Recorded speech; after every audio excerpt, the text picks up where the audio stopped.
مکہ معاہدہ۔ انسانی زندگی میں بعض اوقات ایسے لمحات بھی آتے ہیں جب اس کی خواہشات حقیقت میں بدل جاتے ہیں۔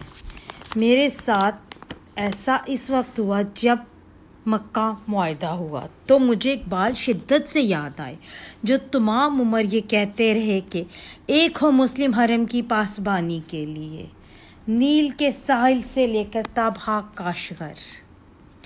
جس جگہ تینوں سربراہان مملکت بیٹھ کر اس معاہدے پر دستخط کر رہے تھے، پس منظر میں آپ کو مطاف اور مسجد الحرام کے مینار بھی نظر آ رہے تھے۔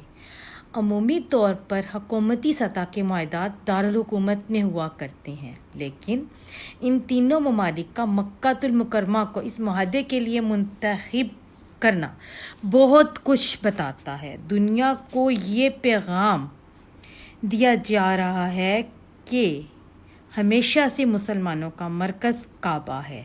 ہم اس سے دور ضرور ہٹ گئے تھے، لیکن اب پھر مسلمان اس مرکز کی طرف رجوع کر رہے ہیں، اور یہ شہادت رب نے پاکستان کے حصے میں رکھی۔ ہندوستان اور پاکستان کی جنگ نے دنیا کے سوچنے کا انداز بدل دیا۔ میں یہ سوچ کر کڑتی رہتی تھی کہ عرب دنیا کے پاس اس قدر پیسہ ہے، لیکن کیوں تمام مسلمان دنیا اکٹھی نہیں ہوتی؟ کیوں مسلمانوں پر ظلم ہو رہا ہے اور کوئی نہیں بولتا؟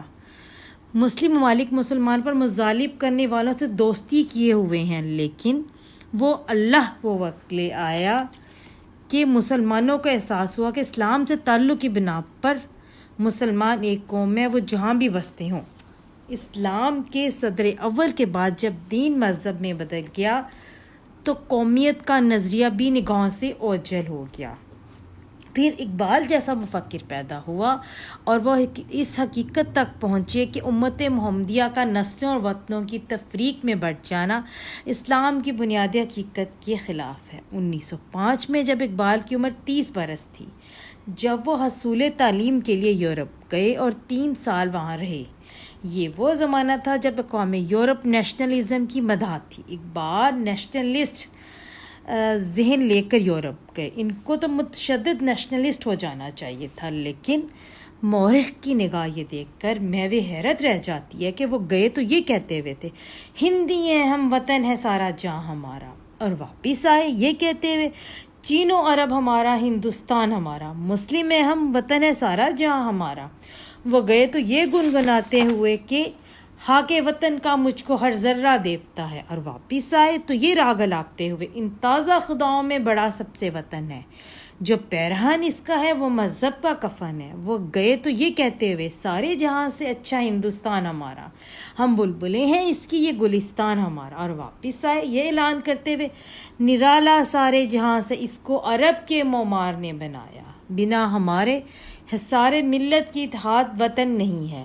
عرب کے معمار نے اس کو سارے جہاں سے نرالا اس لیے بنایا کہ عرب کا معمار تمام جہانوں کے لیے رحمت بنا کر بھیجا گیا تھا۔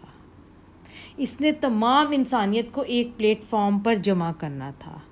مسلمانوں کا دعویٰ ہے کہ انسانیت کی بقا اسی نظام میں ہے جو عرب کے معمار نے قائم کر کے دنیا کو دکھایا تھا، اور دنیا ایک بار پھر اس نظام کی تلاش میں ہے۔